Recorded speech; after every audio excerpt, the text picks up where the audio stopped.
Guys, there's no way to sugarcoat it. Nobody likes Democrats anymore. We have no voters left because of all of our woke trans bull. Not even black people want to vote for us anymore. Even Latinos hate us. So we need new voters.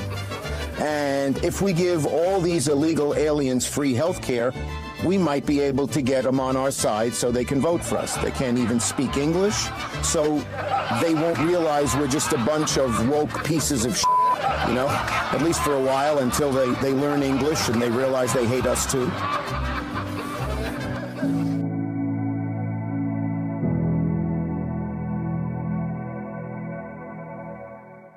The next time you have something to say about me, don't cop out through a racist and fake AI video. When I'm back in the Oval Office, say it to my face. Say it to my face. It's a disgusting video, and we're going to continue to make clear bigotry will get you nowhere. We are fighting to protect the health care of the American people in the face of an unprecedented Republican assault. And live from Times Square, it's Sombrero Saturday on That Kevin Show. Somewhere in the bowels of the city that never sleeps, Kevin McCullough, radio host with Salem Media, is a man also not sleeping. Syndicated radio talk show host Kevin McCullough. And that guy would like a word with you. Many of you know him as Vostradamus. Of course that Kevin Show is going to be great. The only thing that could be greater, of course, would be That Donald Show. We don't have that, so we have That Kevin Show. Featuring the music of Dick Tunney and the Dream in Color Orchestra. Straight ahead, Dinesh D'Souza, documentarian on the 2-year commemoration of October 7th. Elizabeth Pipko, model and author and former GOP spokeswoman. Jack Ciattarelli, the next governor of New Jersey. Sketch comedy from Not a Parody, Diaper Diplomacy, and the Daily Caller. And new music from Scotty McCreery and Hootie and the Blowfish.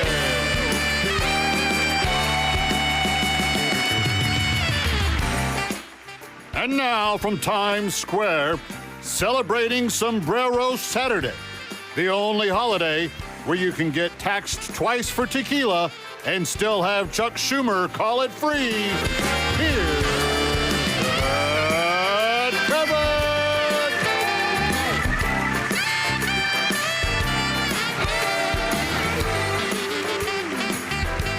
Arriba!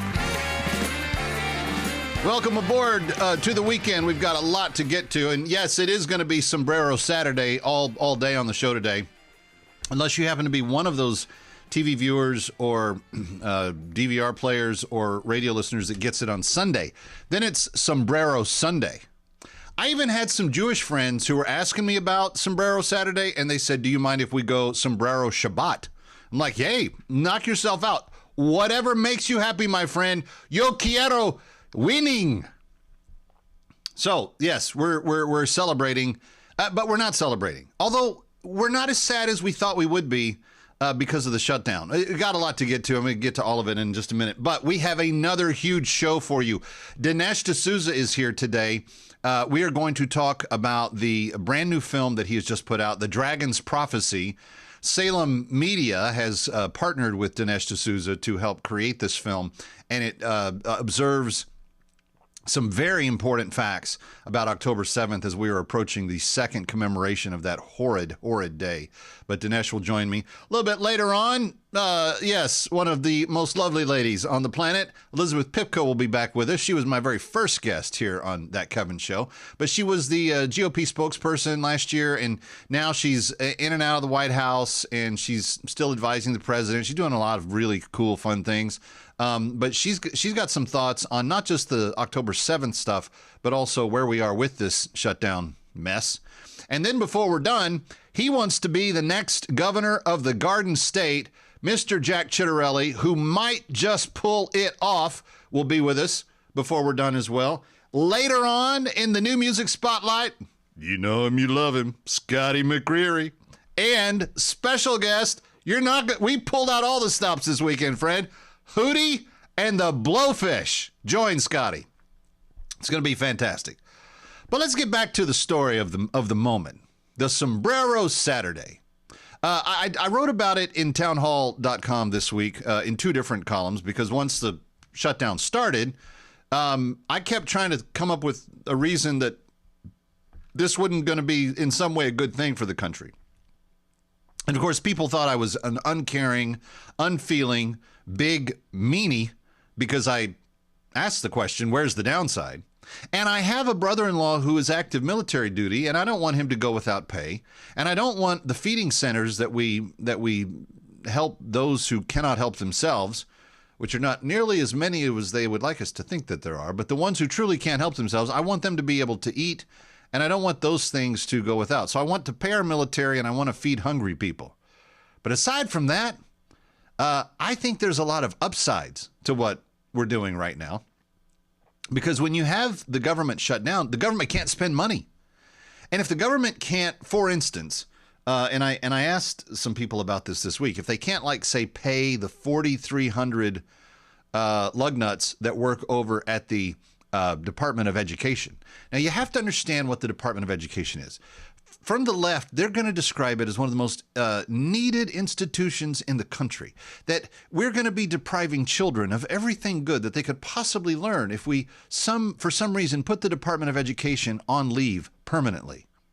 And yet, did you know that the Department of Education only got created in 1979, and that every year that it's been in existence, our test scores for our students have gotten worse, not better? Every year that it's been in existence, we've gotten to be dumber as a country. Every year since it was founded. Now, the guy that started it, Jimmy Carter, not a really bright man himself, but he had a good heart. He was trying to do the good thing. He said, if there's some way we can help, we want to help. But now you got 4,300 bureaucrats that sit in cubicles in the building in Washington, and they don't do anything. They don't write memos that teachers read. They're not involved in studies that predict performance by our children. It's really hard to try to defend those number of jobs sitting there doing those number of things. So what if we just said poof to the Department of Education overnight? What would happen? Would schools close down? Nope, because they're funded at the state level. Would teachers and parents not still work together to try to create the best situation for their kids? The best schools in the country are doing that without the Department of Education's involvement. So there's a lot of things that could be done. Now, some people say, well, what about breakfast for poor kids? Or that, well, you can still do that through Health and Human Services or there's other departments that can handle some of those types of things. But here's the thing. What if we could get rid of those 4,300 people? Make them go back to the real job market and prove their worth in the actual marketplace. Hadn't thought about that. That's an upside. So now I know Senator Muchacho Schumer and Congress hombre Hakeem Jeffries are very upset about the fact that we are celebrating Sombrero Saturday today. But they shouldn't be, because it's actually a good thing. They imposed a good thing on the country. We're going to clean up government. We're going to get it smaller. The stuff that Doge wasn't able to finish off, the president, one little strike of his pen, he can do away with a ton of it. And in the process, he doesn't have to go through congressional hearings and meetings and all the stuff that normally Congress would say, well, we're very important. We're Congress. We should be involved with all this. You should have come and consulted with us. Well, the president can say, I wanted to, but Muchacho Schumer and hombre Hakeem, they shut us down. And why'd they shut us down? Because they want to give your tax dollars to people who do not have the right to be here, to provide them free health care when your premiums have gone up 30% a year for the last several years. Now, all kidding aside, friends, the fact that we are at this place is an anathema. It's a damning revelation of how bad our politics are, particularly with the far left of the Democratic Party. But you know what I appreciate? I appreciate the fact that President Trump is not going to allow this to continue unabated.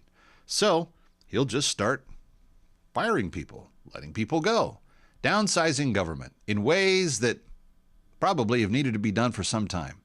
And at the end of the day, Sombrero Saturday, as we call it around here, have come to represent something very meaningful, a new start for a smaller, more effective, leaner, better government that doesn't waste your tax dollars, but actually puts them to proper use. And who can't say arriba about that? I'm just saying, it could be a lot worse. Whether you're a drug lord in Venezuela and you're getting tracked down by our Hellfire missiles, or whether you're just a bureaucrat, taking up space, taking up salary, and not doing anything for us. This is a good weekend for America. Pay our military, feed our hungry. Get all the rest of it the right size.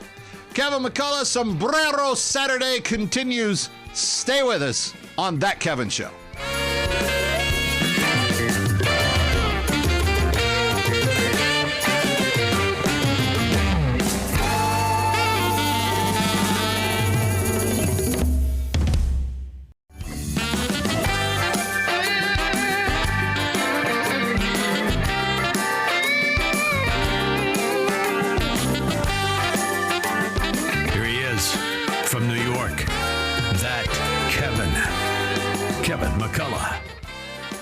Welcome back to Times Square. It's That Kevin Show, thatkevinshow.com.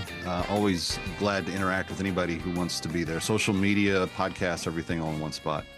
There are a few things that have impacted our lives in the last few years, like October 7th has, and for my Jewish friends in particular. I think in a lot of ways, October 7th eclipses 9/11 in terms of historical significance and importance. And as I am having this conversation with you right now, a deal has been announced by President Trump, but it has not yet been accepted by Hamas.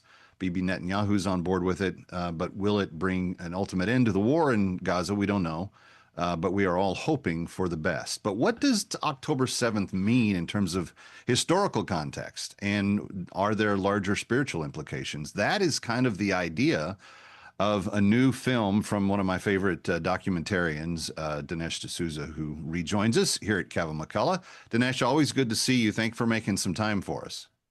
It's my pleasure. I'm very excited about the new film. And like you say, it is an attempt to show why October 7th is not just another terrorist event or even an historic event. It's really a biblical event. And so are all the events unfolding in the Middle East now. They are anticipated in Bible prophecy. They have parallels in some of the ancient battles fought by the Israelites against their kind of classic enemies. And all of this, I think, is depicted with a freshness and a power in this film that I'm very proud of. I want to talk about kind of your approach to it, because a lot of people, if they're familiar with your filmmaking, they know you for being kind of the guy that makes the documentary that nobody else makes about the political and kind of cultural zeitgeist that are happening, et cetera. This is a distinctively kind of different feel for you in terms of how it's made.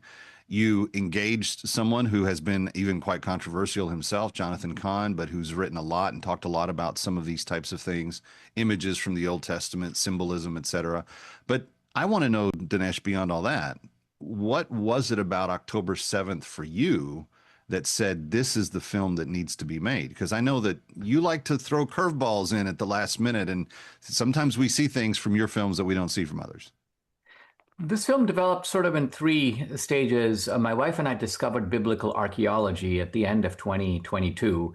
And we're talking here about stones and inscriptions and seals coming out of the ground for the first times in thousands of years. And these are confirming and ratifying the historicity, the accuracy of both the Hebrew and the Christian scriptures. I mean, amazing stuff. For centuries, people like King David, Jeremiah, Isaiah, even Pontius Pilate, they were in the Bible, but they were only in the Bible. You couldn't corroborate them by any external evidence, but now you can. So I was excited and interested in all this. I realized that it not only shows that the Bible is accurate, but it also shows the presence of the Jews in their ancestral homeland, going back 3,000 years or more.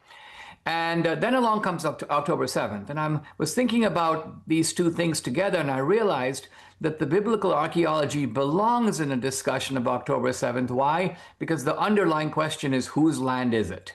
And then along comes Jonathan Cahn with some very startling statements like, listen, the battle between Israel and Hamas is a recreation, he calls it a resurrection, of ancient battles between the Israelites and the Philistines. And then he goes on to trace how the name Philistine, the name Palestine, it's really the same name. It's the same word. But more than that, there is a parallelism of tactics. If I can give the example of Samson in the Bible, Samson is the hero representing the strength of Israel. He's captured by the Philistines. They blind him in much the same way that Israel was, quote, blinded on October 7th. The Bible says they drag him back where? To Gaza. The Philistines controlled what they called Philistia, but the main city in Philistia was Gaza. And then the Bible says the people of Gaza demanded that Samson be stripped and brought out for their, quote, entertainment. And sure enough, right after October 7th, hostages are paraded in Gaza. They're stripped. You have people dancing around them, Allahu Akbar. So, you know, what Khan says, and I found this a very memorable statement, he goes, Samson is the first hostage of Gaza. Boom. And I'm like, wow, this is really a enlarged, novel, interesting way to look at this. So my mind is secular. I mean, I wanted to bring in the biblical archaeology because I know there are going to be people who go, well, yeah, Dinesh, but how do we know the Bible is interesting, but how do we know it's true? So I go beyond Khan's book to incorporate, you can say, the verification of scripture. And then I've got a one-on-one with Netanyahu, a one-on-one with our ambassador Huckabee. There's just a lot in this film, but woven together, I think, into a very ultimately uplifting tapestry. It is interesting because in the aftermath of October 7th and then Trump's election, and Governor has done my show every Friday for the last several years. And as both of us being born again Christians, we talk a lot on air and off about the times that we live in. And Dinesh, I don't know about you specifically, but when October 7th went down, I think a lot of Christians were asking themselves that larger question. Is this in some way a sign of the end times? Are there things that are pointing to another section of biblical prophecy beginning to unfold, etc.? I'm curious, after making the film, after looking at all this, how do you see the end of days? How do you kind of view Revelation? What's been a movement, if there has been, in your positioning on anything? Well, I try to view it not through kind of, let's just say, a particularist lens that tries to describe blow by blow what's going to happen next. My view is that the book of Revelation is, perhaps deliberately somewhat veiled, somewhat obscure. However, there are some large biblical signposts or landmarks that you can't miss. The convergence of the Jews back in their ancestral homeland. That's the big one. The Bible predicts it. It is extremely implausible, and yet it happened. I also think that it's very clear that in the end times, both God and Satan will be like on the move. And I think what we're seeing, and this is the underlying premise of the film, that people talk about underneath our political war is a cultural war, and underneath that is a spiritual war. But nobody typically asks, well, who's fighting? Who is this war between, right? It's true. Well, the two combatants are God and the dragon. That's the meaning, by the way, of the title, The Dragon's Prophecy. The dragon refers to Satan. And since Satan is not as strong as God, Satan relies on imitating God's tactics. So God resurrects the Jews. Satan goes, let me resurrect some of the enemy peoples of Israel. Fascinating concept. Also, Satan picks on the people that God likes, because then Satan can kind of have the last laugh on God. So in Genesis 1, why does Satan pick on Adam and Eve? What have they done to him? Nothing. But Satan's point is, if I get them, this is the cherished creation of God, I'm going to get a big ha ha ha on God.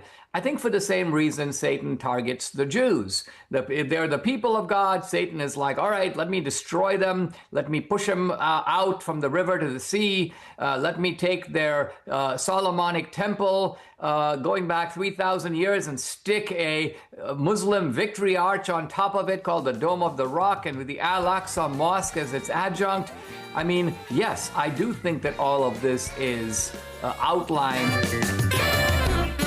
Stick around for more of That Kevin. Next, That Kevin Show with Kevin McCullough.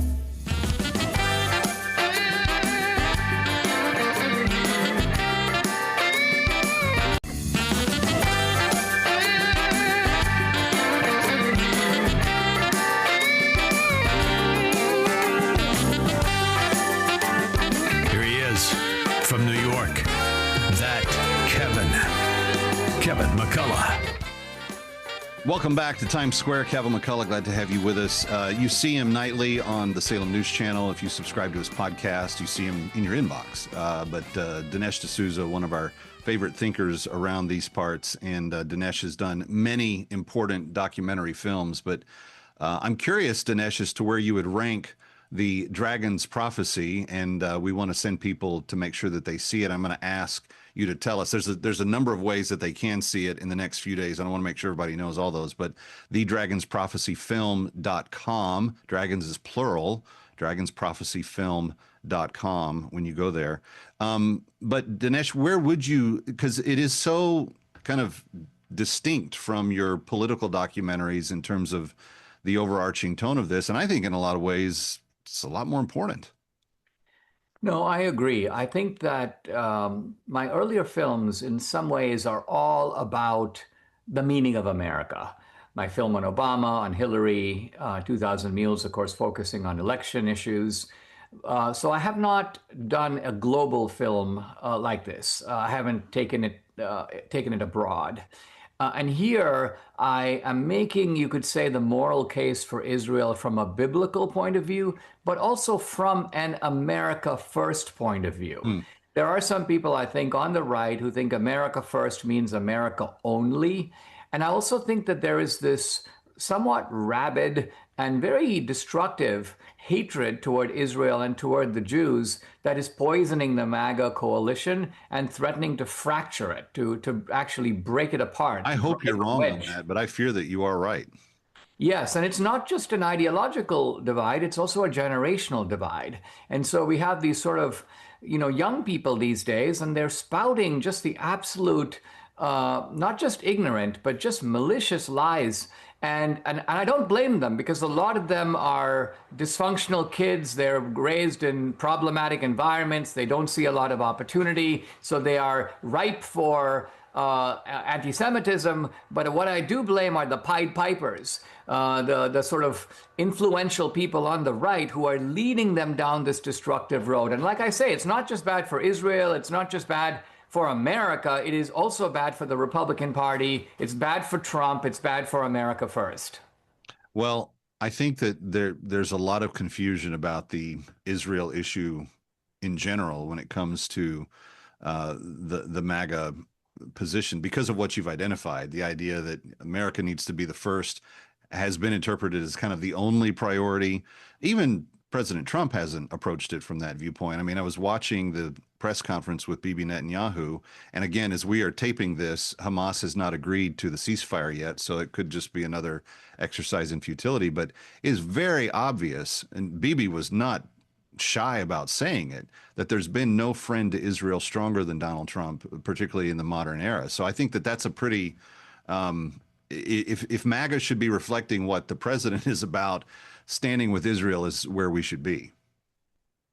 No question about it. Look, we give, $3.8 billion in aid to Israel, and it's a lot of money, but it's not a big fraction of our foreign aid budget. In fact, it's about 5%. We give lots of money to people who hate us, who give us the middle finger, who haven't done a thing for us.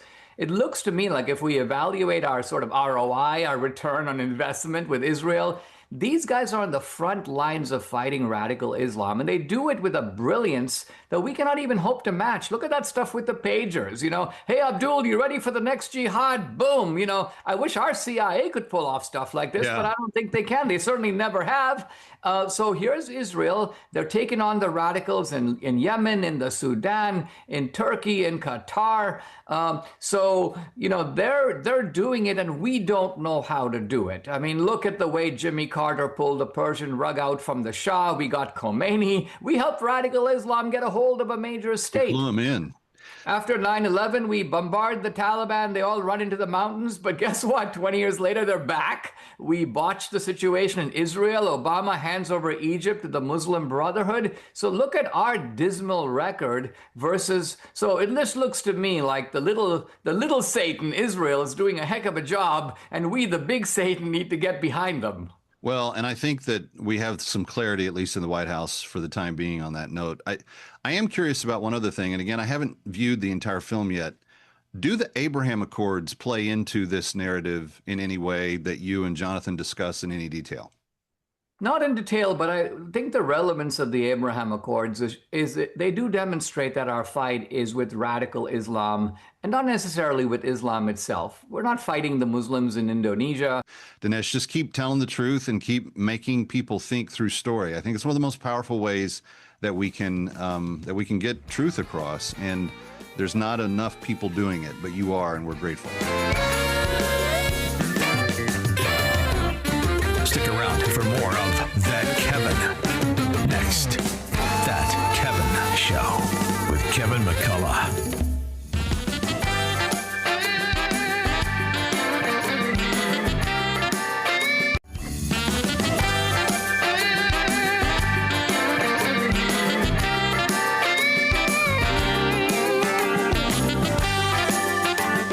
Here he is from New York. That Kevin McCullough.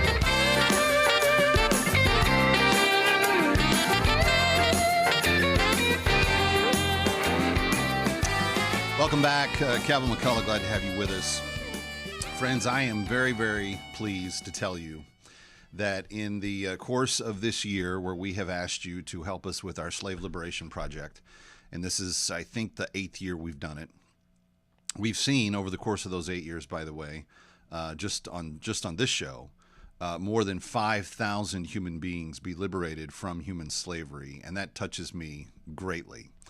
But I want to tell you that this year we have hit a little bit of a challenge. We have a goal of 208 slaves that we know the names of, and we have a list for that we can liberate this year. But we have only liberated 72 thus far, which means that we still have, 136 that are still in captivity and will not be scheduled to be liberated until we speak for them. And this is of great concern to me because we have September, October, November, December.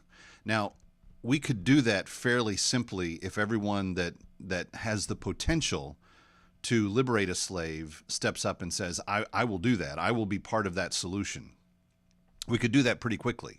We could probably finish it off in just a week or two if everybody said, hey, let's get on board. But I am very, very worried that we are going to get to the end of the year, and instead of giving someone a Christmas liberation that will set them free for the rest of their life, we tell someone that they have to wait for another liberation opportunity to come along. So I am very concerned, and I'm leaning into you a little bit because I want to make sure that if we have the opportunity to do so, that we do it immediately, that we don't wait for some other time. I don't know when these precious, precious women will have another chance. And I want to make sure that if we know their name and we know their story and we have negotiated for them to be released now, that we do everything that we can in order to do that. Okay, so here's how it works. A lot of you have written, said, Kevin, we're just hearing about it for the first time this year. How does it work? These slaves were taken into captivity during the Sudan Civil War, and what is now Northern Sudan or Sudan proper, were holding Christian women from the South, that is now its own country, South Sudan. They were holding women from that area as slaves, captives, sex slaves, chattel slaves, work slaves, you name it, these women have been put through it. They have been sexually abused. They are regularly verbally abused. They are physically abused. They are beaten. They are raped. They are tortured. And if they resist at all, it just gets worse. That's what they have lived with for the last 15 to 20 years individually. And some of them taken as young girls, the abuse started very young because many of them are just still in their late 20s, early 30s when we are able to get them liberated. And that means they have still a very full life to live.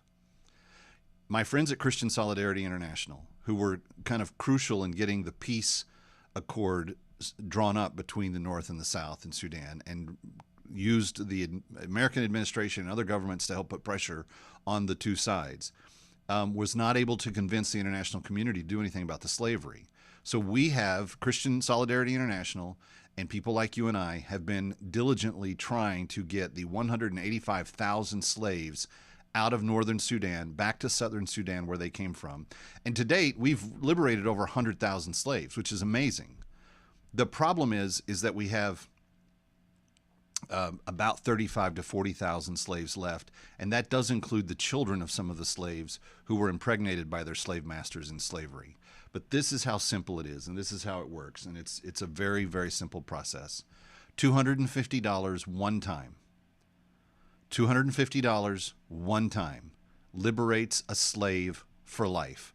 It gives them their freedom, and not only that, the main thing it gives them, because we negotiate the freedom, the main thing that it gives them is everything they need to start their life over. So in what's called the bag of hope that is given to every liberated slave, you have bags of grain for food that they can make for the coming year, a full year's worth of sorghum grain. Then there's a bag of seed that they can plant to grow more sorghum. So you've got food for now, you've got food for the future. They are also given some clothing items, some blankets, some tarps, some things that help protect them from the weather, some things that will help them survive in the kind of unique weather that South Sudan has. There are utensils for gardening, fishing, cleaning, all of those types of things that they may need. There are some utensils for them that cover all of those things. And then kind of the cherry on top of the sundae is they're given a little she-goat. A little she-goat that can be used to have other baby goats and thus give them some micro-enterprise for their life.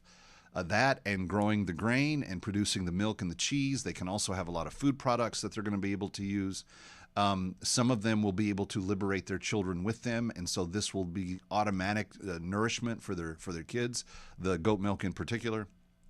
These are all things that are going to come about from your $250 gift. Your one-time $250 gift supplies the goat and all of those supplies, plus a Bible, plus some other things as needed. Some of the women need medical care because of how the abuse has been impacted upon them.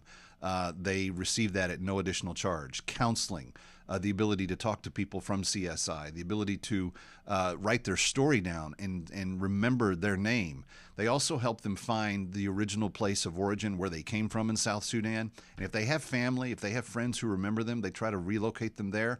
But if they can't find someone, then there are now these communities of former slaves that have sort of banded together to form sisterhoods that they can go and live with in freedom. No more slavery, no more beatings, no more labor that is forced upon them. They get to have a life. And most importantly, they get to begin to worship God the way they wish as Christians instead of taking on the false Islamic identities that their slave masters forced them to do. One of the ways that they are abused is female genital circumcision, which is visited upon them. The slave master says, if you're going to be a good woman in this culture, you have to circumcise yourself. Many of the women bleed out. Some of them have died from the procedures. Many times it's very unsanitary in how they are forced to do it, and they're forced to do it to themselves. It is heinous what they have gone through. And yet, friends, we can change all of that for them. 1-888-342-1010. 888-342-1010. Or go to this website, bringherhome.org. Bringherhome.org or 888-342-1010. But please go and liberate a slave right now. We need your help. Ready or not, we'll be right back.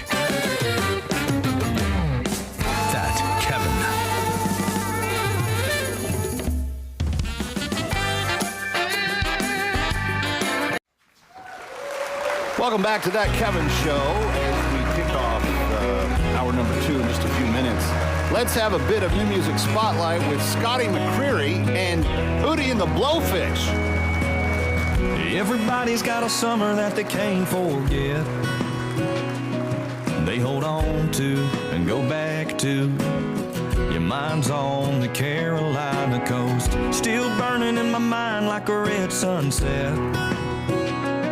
Chasing embers till September, what I remember most. Bottle rockets in the sky, bare feet in the sand, bonfire in her eyes, cold beer in a can, moonlight on the waves, her kiss in the dark, the smile on her face when she'd make me break out of my guitar and play.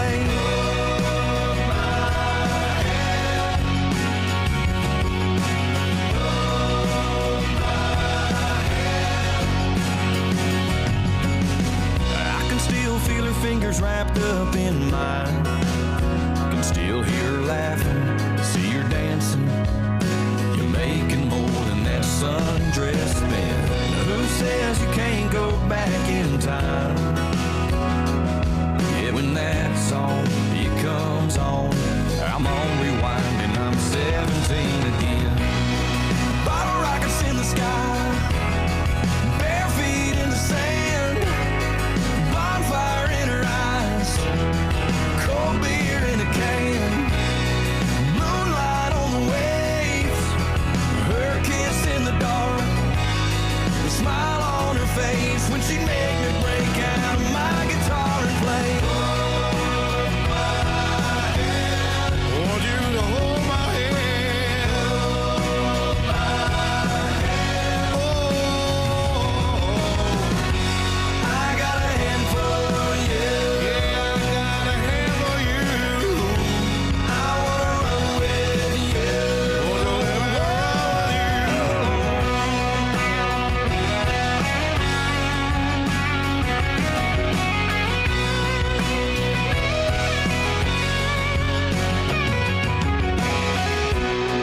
Bottle rockets in the sky, bare feet in the sand, bonfire in her eyes, cold beer in a can, moonlight on the waves, her kiss in the dark, the smile on her face when she'd make me break out of my guitar and play. Hold my hand. I want you to hold my hand. Hold my hand. I'll take you to the promised land. Maybe we can't change the world, but I wanna love you the best that I can. Bottle rockets in the sky, the best that I can. Bare feet in the sand, oh, the best that I can. Bonfire in her eyes, oh, I wanna love you the best that I can.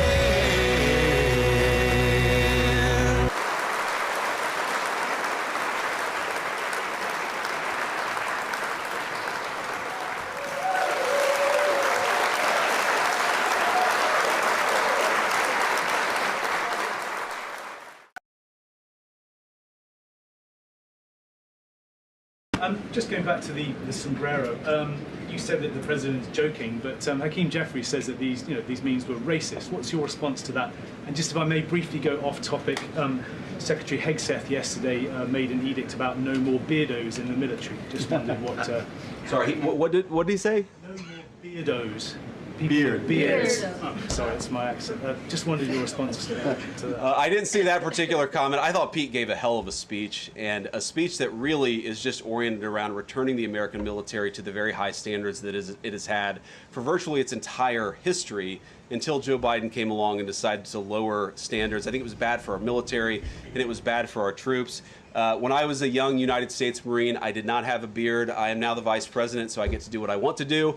But I think Pete's trying to re-implement high standards, and that's a very good thing. On the sombrero thing, I mean, Hakeem Jeffries said it was racist, and I know that he said that, and I honestly don't even know what that means. Like, is he a Mexican American that is offended by having a sombrero meme? I mean, I saw one of the major TV stations put the meme up and then say, this is AI generated. And he had like the curly animated mustache too. It's like, do you really not realize the American people recognize that he did not actually come to the White House wearing a sombrero and a black curly animation mustache? Like, give the country a little bit of credit. We're all trying to do a very important job for the American people. The President of the United States likes to have a little bit of fun when he's doing it, and I think that's okay. Somewhere in the bowels of the city that never sleeps, Kevin McCullough, radio host with Salem Media, is a man also not sleeping. Syndicated radio talk show host Kevin McCullough. And that guy would like a word with you. Many of you know him as Votes-for-Damas. Of course that Kevin show is going to be great. The only thing that could be greater, of course, would be that Donald show. We don't have that, so we have that Kevin show. Featuring the music of Dick Tunney and the Dream in Color Orchestra.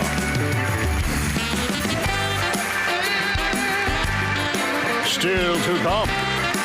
Model, author, and former GOP spokeswoman Elizabeth Pipko. And he wants to be the next governor of the Garden State. Jack Ciattarelli stops by. Sketch comedy from Not a Parody, diaper diplomacy in the Daily Caller, and some more new music from Scotty McCreery in the Spotlight.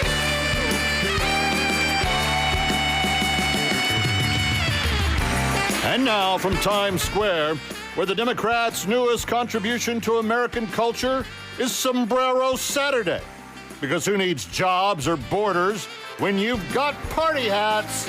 Here's the Kevin!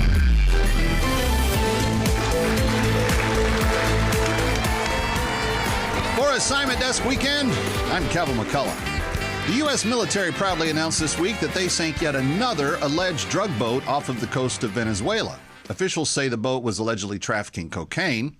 But really, who among us hasn't tried to deliver a little nose candy across international waters at 3 a.m.? The four on board did not survive, proving once again that if you think the government can't shut you down, just try running a small business. Meanwhile, back home, furloughed federal employees are unleashing searing auto replies during the shutdown. Yes, apparently typing, "I'm out of the office" in bold italics now qualifies as activism. Democrats say these out-of-office emails will save democracy. Republicans say they'll just clog spam filters. See, once again, America divided. At UNC, a professor tied to a far-left gun club has been reinstated after a threat assessment. Because nothing says safe campus like your Marxist sociology prof bringing an AR-15 to class. Somewhere Hunter Biden just signed up for the adjunct program. Speaking of campuses, OnlyFans is surging on college campuses this fall. Experts warn of hidden dangers. You don't say. Who could have guessed that turning freshman orientation into freshman monetization could carry some sort of downside? The Treasury Department, never one to miss a chance at being kitsch, is reportedly planning to mint $1 coins in Trump's image. Economists predict they'll be worth at least $3 on eBay, or $10,000 if you can convince CNN's Brian Stelter to choke on one. The Supreme Court is taking up a challenge to Hawaii's restrictive gun laws. Hawaii's argument, we already have volcanoes. What more do you people want for danger? Judge Clarence Thomas is rumored to be packing a lei and a Glock for opening arguments. Viral footage shows a woman lunging at a MAGA activist in broad daylight. Democrats call it a mostly peaceful lunging. Republicans called it Wednesday. The woman already has a book deal. In Tennessee, the governor is praising federal crackdowns on Memphis crime. Locals say they'll believe it when Graceland's gift shop opens after dark again. Over in the world of food, Cracker Barrel dumped its woke rebranding consultant. The chain decided to go back to its roots: biscuits, gravy, and Grandpa staring suspiciously at you from the corner table. Meanwhile, Chili's new menu have customers outraged. Yes, Americans will tolerate inflation and border collapse and endless wars, but touch the baby back ribs jingle and there will be blood. Just maybe not queso. For Assignment Desk Weekend, I'm Calvin McCullough.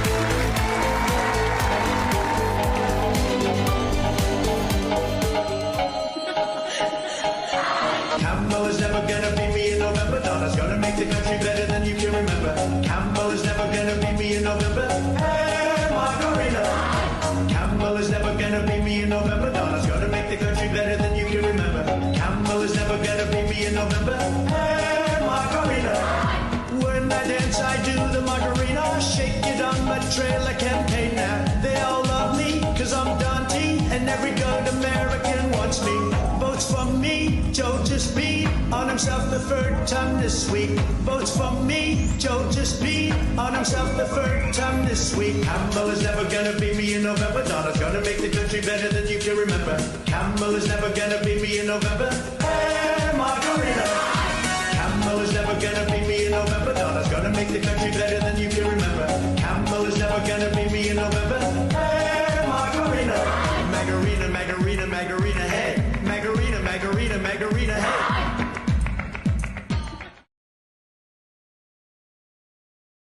We have very large differences on health care.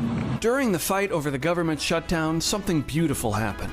A special moment where Trump even used his X account to show the world this. Look, guys, there's no way to sugarcoat it. Nobody likes Democrats anymore. We have no voters left because of all of our woke trans bull. Not even black people want to vote for us anymore. Even Latinos hate us. So we need new voters. And if we give all these illegal aliens free health care, we might be able to get them on our side so they can vote for us. They can't even speak English, so they won't realize we're just a bunch of woke pieces of shit, you know, at least for a while until they learn English and they realize they hate us too. The Democrats, like angry librarians, responded exactly how you'd think they would. Yesterday, the president posted an offensive deepfake AI video of Leader Jeffries and me, with sombreros, fake music, impersonating my voice through AI. It wasn't me. Wait. That wasn't you? Really, Chuck? That looks and sounds a lot like you. This is Trump AI attack. It's a video. I'm not going to play the whole video because we don't find it meets our standards or is newsworthy. There's some breaking news here. MSNBC has standards. It's kind of incredible if you take 3 seconds to think about the insane shit they've broadcast. It's basically this ridiculous, hateful, kind of bigoted, doctored image. In the video, he has the politicians saying things they don't really say. So we're the news. We're not going to tell you what it is because it's false. We have that standard. It's hard to believe they can actually be that stupid, but it's possible. You have to assume this is extreme gaslighting at work here. The most concerning part of this is people watch this slop and believe it. It's a disgusting video, and we're going to continue to make clear bigotry will get you nowhere. We are fighting to protect the health care of the American people in the face of an unprecedented Republican assault. What does that shameful man do? After a meeting where you're supposed to be working out details, where you're supposed to be negotiating a deal, you post something that draws a sombrero and a mustache? Oh no, not a sombrero. No good troll could just let that one slip away. I don't know, for all the hate AI gets, I think we've found the perfect way to use it. I am not even Mexican. I don't know why President Trump keeps saying that shit. He needs to say it to my face, Holmes. And while we're at it, I'm getting really tired of all that dollar store Obama. It's getting old, homie. My name is not Dollar Store Obama. Okay, pendejo? Órale! Arriba! Arriba! Have you heard them ever talk so much about a sombrero? Yeah, it's been a subject. And really overused subject all day up here today. So, yeah, who knew, right? That you could get this kind of content and get this kind of vibe going about it. Yeah. And after all that was over, Trump posted photos of the Trump 2028 hats he gave to Hakeem Jeffries and Chuck Schumer. Reportedly, he also showed them his wall of president photos where Joe Biden's was replaced with an auto pen machine. We do a little trolling. It's called We Do a Little Trolling. Ready or not, we'll be right back. That Kevin.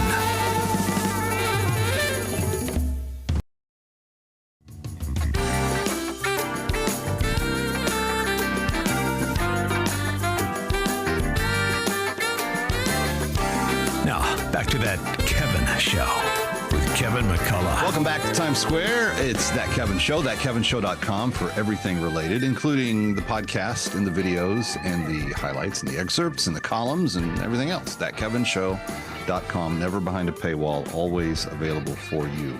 My next guest was my very first guest on That Kevin Show when we launched it, however many years ago it's been now, and she returns often to visit with us, and I'm so happy. The one thing that I am a little bit disappointed in, Elizabeth Pipko, is that when you go on News Nation or Fox or all these things, there's a full-size selfie on your Instagram saying, I'm going to be on News Nation tonight at 9. So I'm hopeful that sometime you will get that Kevin Show selfie will appear. In the Hall of Fame of the Elizabeth Pipko Instagram stories. Kidding, of course, friend. Appreciate you. And your dad was before the Senate this week. Are you allowed to talk about this? Can you tell us a little bit? Yeah, I mean, my dad was nominated by President Trump to be ambassador to Estonia. He was before the Senate a few weeks ago, actually during the summer, but I think this week was like the main vote for actually getting some of those ambassadors through. They're having a little bit of a struggle with the government being shut down, obviously, but it does seem like Republicans and Democrats are still working on a few things. So I think that's good. I think people should be happy to know that they're still somehow working on a few things, which is good. Very important. I like the fact that the vice president took the time to go down to Caroline Leavitt's podium and give the what for to the press. I mean, you've got to, the thing that I think the Trump administration has realized and kind of done a better job from the start, at least in this term, is that they are not going to let the narrative be suspect to whichever way the wind blows.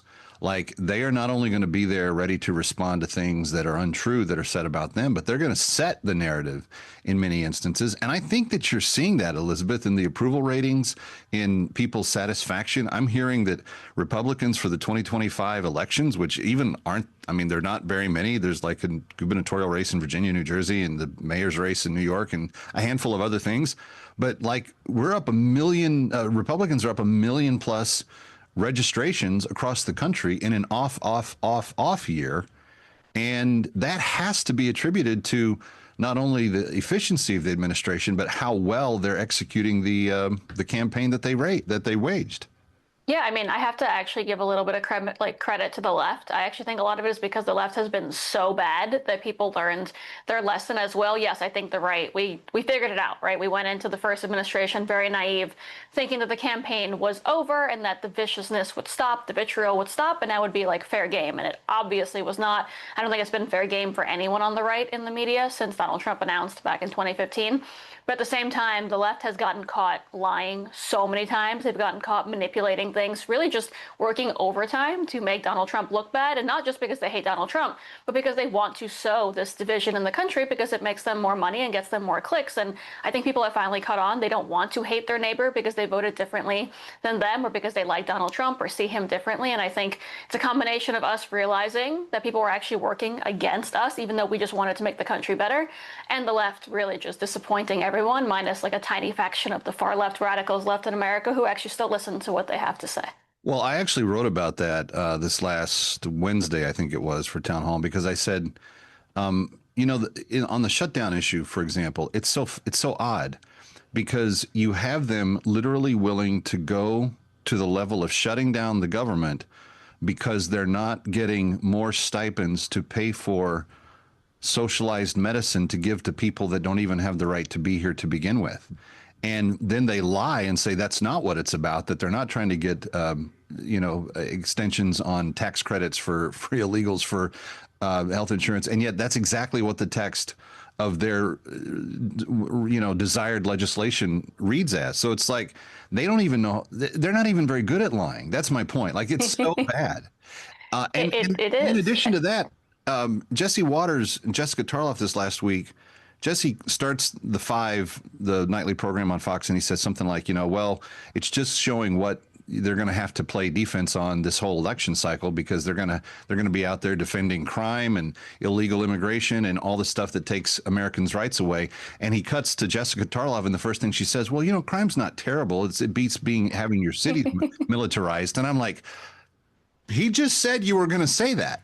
Yeah, they almost don't see it because it's like a character that they've all put on for the last few years. They don't realize what they're doing, but they're basically spitting in the faces of the American people. They believe that they are stupid, that they will not fact check them, that they will blindly listen to whatever they have to say. And clearly it hasn't worked. And on the Democrats with this whole shutdown, yes, obviously they're lying, but politicians have lied for years and years and years. What they're doing, again, is spitting in the American people's faces because we just had an election.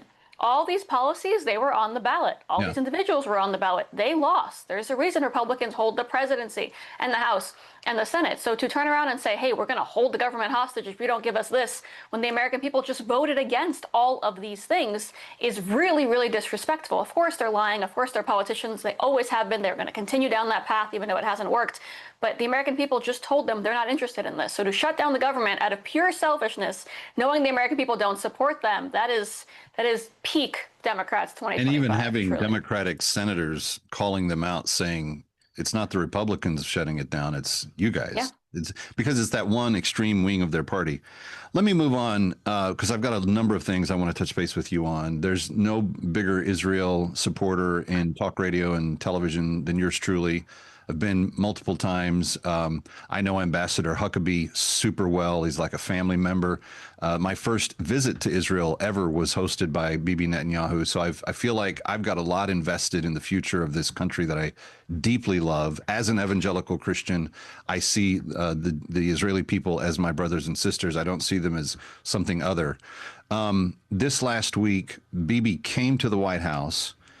The president laid out this 20-point plan. It's pretty straightforward, Elizabeth. I read through it. There's not anything on there that, even uneducated goat herders couldn't understand.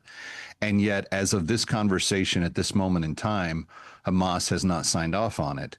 Do you think President Trump really does allow Bibi to go in there and basically flatten the rest of Gaza if they do not agree at this point in time? I do. I've talked about it with a lot of people, a lot of networks on the left that have argued with me both about the Israel-Gaza, the fight going on in the Middle East, and of course the conflict between Russia and Ukraine. And the way that I explain President Trump to people is that he hates war. He hates when innocent people have to die. He's very famously said that he wants the blood and the death to stop when asked by, I believe, Caitlin Collins of CNN, who he wants to win the war. And she thought it was some kind of gotcha moment, that he didn't say he wants Ukraine to win. But the fact is, it was the most obvious answer, and any other president would have been celebrated for that answer. Because again, we want innocent people to stop dying. But just like he's doing with Russia and Ukraine, he's trying the same thing in the Middle East. He was put in a very bad situation, brought into the Oval Office knowing that these wars were taking place. I personally believe neither of them would be taking place if Donald Trump won Without in question. that election, right? Yep. If Donald Trump was in that Oval Office, Donald Trump won that election and sat in that Oval Office for those 4 years, none of this would have happened because Hamas knew, Iran knew to fear America, Russia obviously the same, none of it would have happened. So he knew that he had to basically inherit these wars and fix them. And the first thing Donald Trump wants to do is try to fix them diplomatically. He has no interest in, appeasing to Europe when it comes to Russia, Ukraine, or going in and trying to, kill innocent people when he knows how many innocents have died, both on the Israeli and Palestinian side in the Middle East. So for him, it's let's try to diplomatically end this.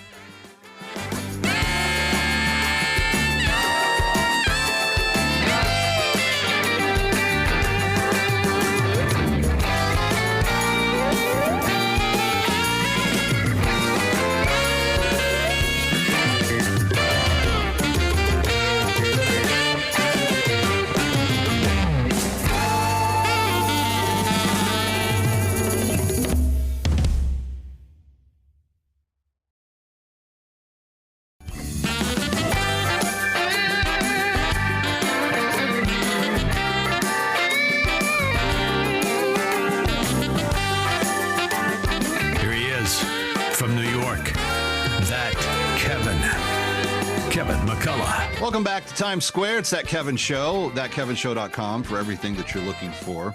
New Jersey is the most taxed state in America. Jack Ciattarelli says it doesn't have to be that way. And today he is here to discuss his plan for affordability, protecting parents, and something called NYC's reverse congestion pricing. Jack Ciattarelli, welcome back to Kevin McCullough. It's good to see you. Hey, Kevin, great to see you too. Thanks for having me back. I appreciate the fact that you are so busy that you are actually calling in from the car, and we're grateful that we can get a good connection here. Let me run straight to the pain point that most of the people in your election are going to be voting on, and that is the amount of taxation that they face. Jack, on day number one, what is your answer to the taxation in New Jersey? I get to introduce the first budget under my administration within the first 6 weeks.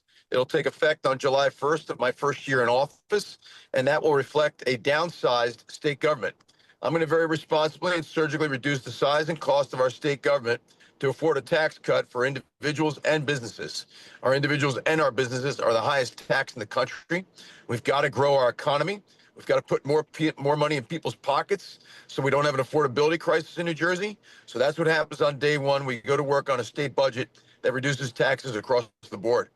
Now, you were just in what may end up being the only gubernatorial debate for your race this last weekend. And By every media outlet's coverage that I read, you exceeded expectations, and I wasn't able to catch all of it, but for the amount that I was, I thought so as well.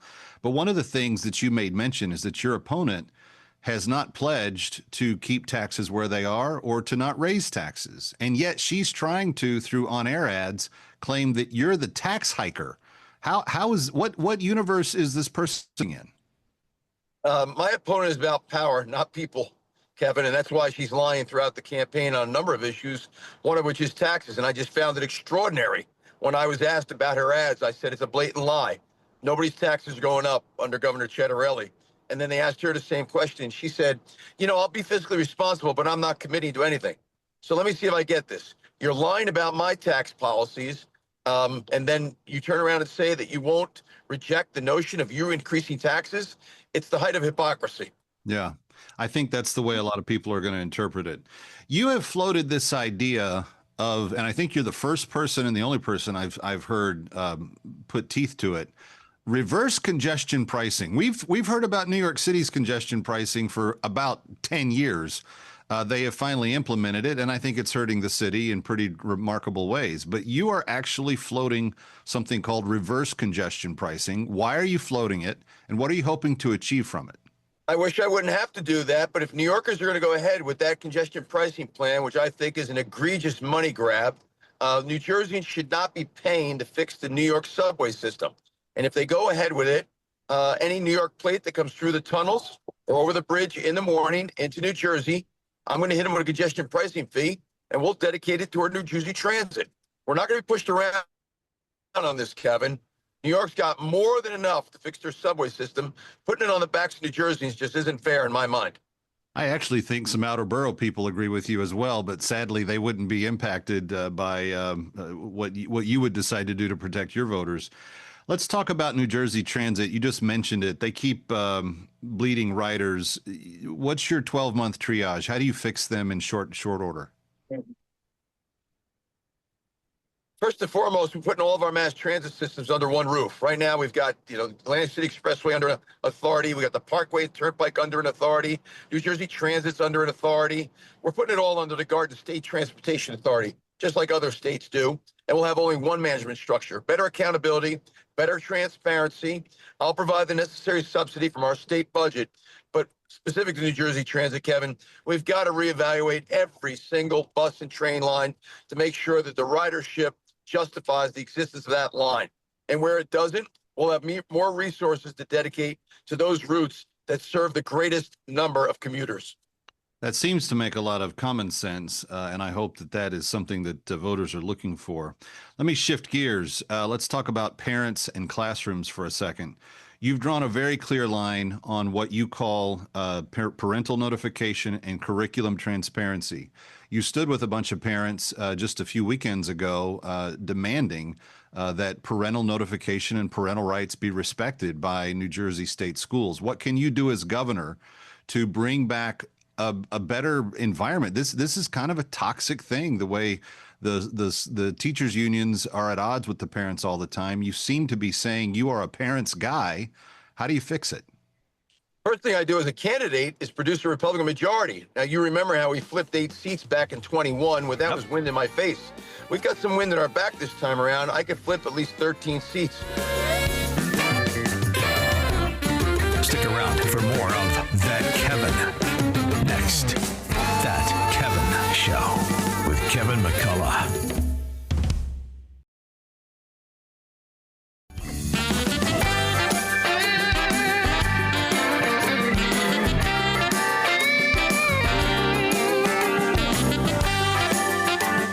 Here he is from New York. That Kevin McCullough. 12-month triage. How do you fix them in short order? First and foremost, we're putting all of our mass transit systems under one roof. Right now, we've got, Atlantic City Expressway under an authority. We got the Parkway Turnpike under an authority. New Jersey Transit's under an authority. We're putting it all under the Garden State Transportation Authority, just like other states do. And we'll have only one management structure. Better accountability, better transparency. I'll provide the necessary subsidy from our state budget. But specific to New Jersey Transit, Kevin, we've got to reevaluate every single bus and train line to make sure that the ridership justifies the existence of that line. And where it doesn't, we'll have more resources to dedicate to those routes that serve the greatest number of commuters. That seems to make a lot of common sense, and I hope that that is something that voters are looking for. Let me shift gears. Let's talk about parents and classrooms for a second.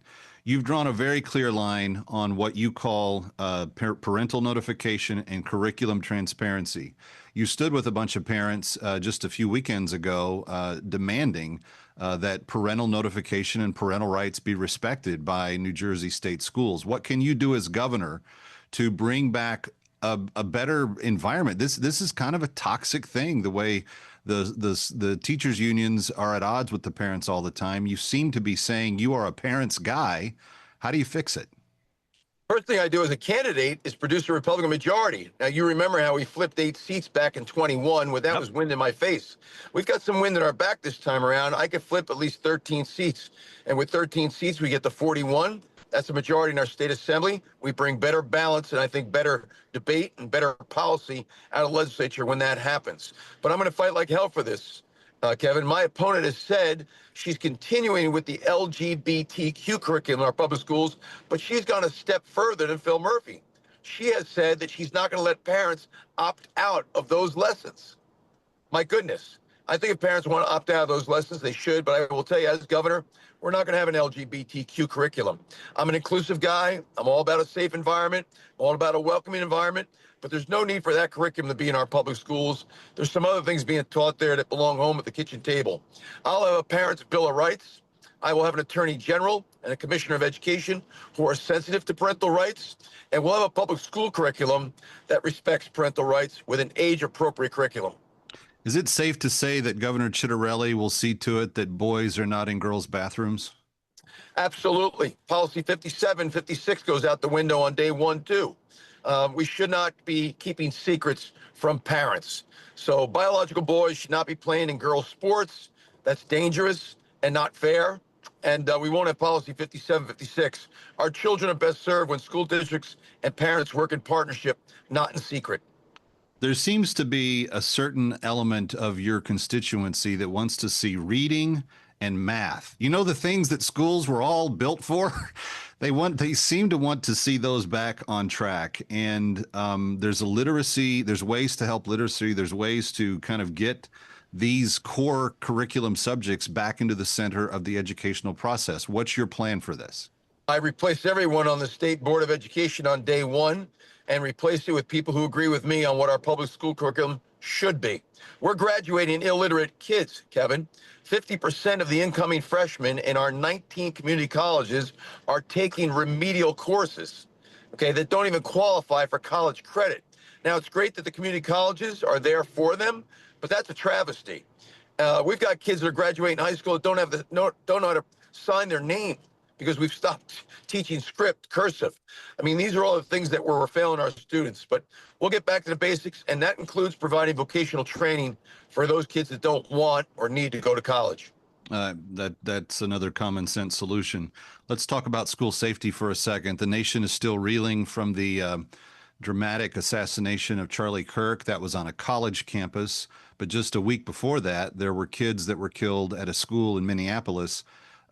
School safety since Parkland has been something that people are concerned about.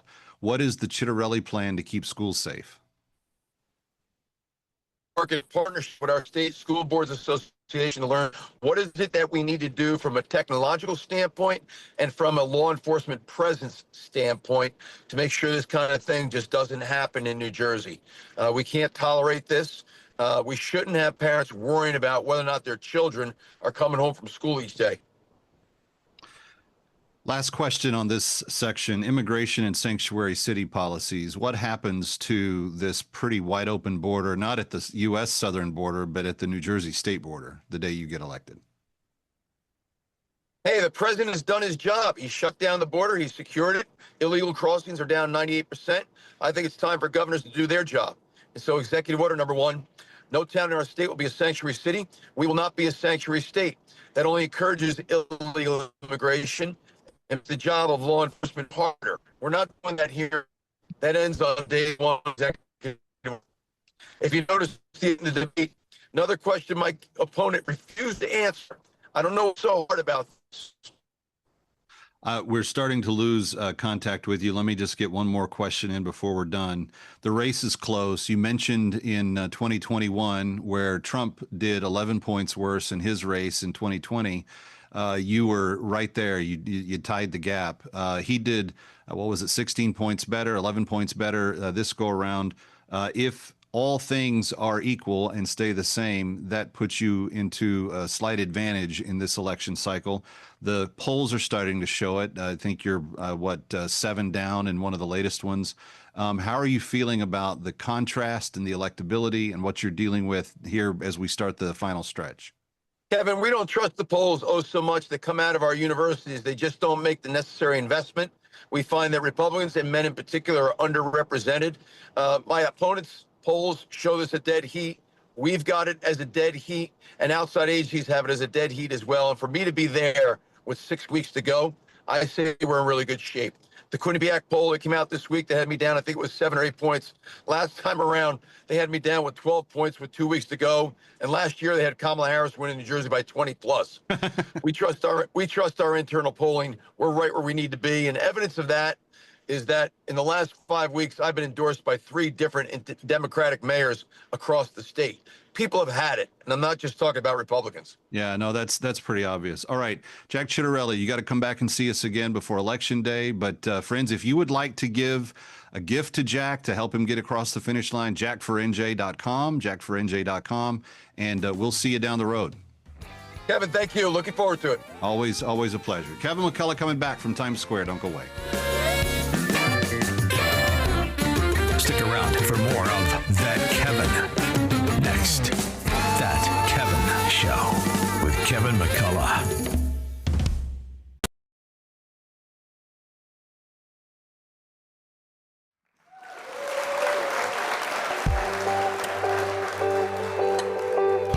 Welcome back to That Kevin Show. Country star Scotty McCreery is back, this time with a narrative about 5 more minutes he'd like to have with someone very special. 8 years old, couple cane posts sitting down by the creek. Lines in the water, watching those bobbers, seeing that red sun sink. Mama's on the porch yelling supper's hot. Y'all come and get it. We yelled